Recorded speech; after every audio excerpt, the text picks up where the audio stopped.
तो मैंने कहीं पढ़ा wake up early every day so that while others are still dreaming you can make your dreams come true. यानी जब बाकी लोग रात को सपने देख रहे हैं तब तुम अपने सपनों को पूरा करने के लिए उठ जाओ। हाय एवरीवन, मेरा नाम कनिका है और मैं उत्तर प्रदेश के एक छोटे से शहर मथुरा से बिलोंग करती हूँ। ये जो मेरे पीछे आप रिवर देख रहे हो, ये रिवर यमुना है।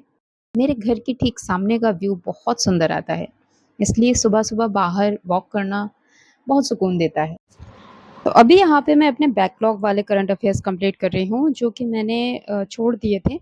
और अभी जनवरी, फरवरी, मार्च और अप्रैल के करंट अफेयर्स मुझे कंप्लीट करने हैं। हमें से बहुत सारे लोगों के साथ ये प्रॉब्लम आती है कि हम दोबारा से चीज़ें स्टार्ट नहीं कर पाते। मतलब अगर एक बार पढ़ाई छूट गई तो वो मोटिवेशन नहीं बन पाता, वो एक रिदम नहीं बन पाता और हमारी पढ़ाई दोबारा उस पेस में स्टार्ट नहीं हो पाती जिसमें कि हम पहले कर रहे थे और हम जिसमें सेलेक्ट हुए थे। तो ये मेरे साथ भी हो रहा था, लेकिन आखिर में फिर एक दिन मैंने पढ़ना स्टार्ट किया, ज़बरदस्ती पढ़ा। और जब आप ज़बरदस्ती पढ़ते हो ना और वो कुछ दिन तक आप कंटिन्यू करते हो, तब वो फिर आदत बनने लगती है और फिर आपको खुद से पढ़ने का मन करेगा। तो आज लंच में थी दाल, रोटी और सैलेड।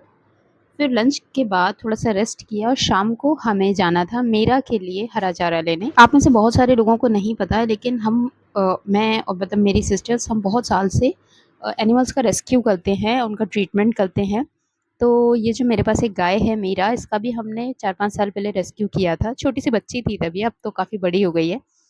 तो इसके हमें पूरा ध्यान रखना पड़ता है। ठीक है, फिर शाम को मैंने दोबारा से पढ़ाई अपनी स्टार्ट की और उसमें मैंने 5th और 6th पेपर का कुछ मटेरियल देखा था, जो मुझे लगा था कि मुझे अपडेट करने की ज़रूरत है। और अपडेशन आपका बहुत ज़रूरी है। अभी देखो 5th और 6th पेपर में 5th तो फिर भी थोड़ा आर्ट एंड कल्चर है और थ्योरेटिकल है, लेकिन जो 6th पेपर है यूपी का, वो पूरा डाटा पे बेस्ड है। इसलिए उसमें आपको अपना सारा डाटा दोबारा रिवाइज़ करना पड़ेगा।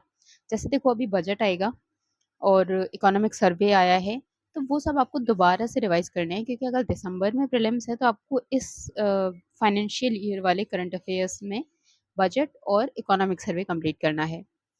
और एक चीज़ और मैं बोलूँगी कि जो भी आप पढ़ते जाओ या जो भी याद करते जा रहे हो ना, उसकी एक आंसर राइटिंग ज़रूर करते जाओ, ताकि आपको सारा जो भी ये याद है वो और अच्छी तरह आपको मेमोराइज़ हो जाए।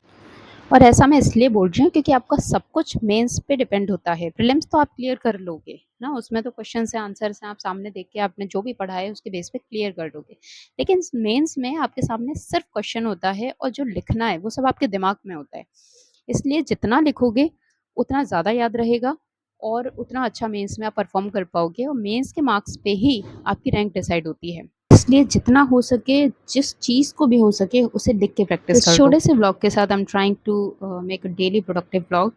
मिलते हैं नेक्स्ट व्लॉग में। बाय।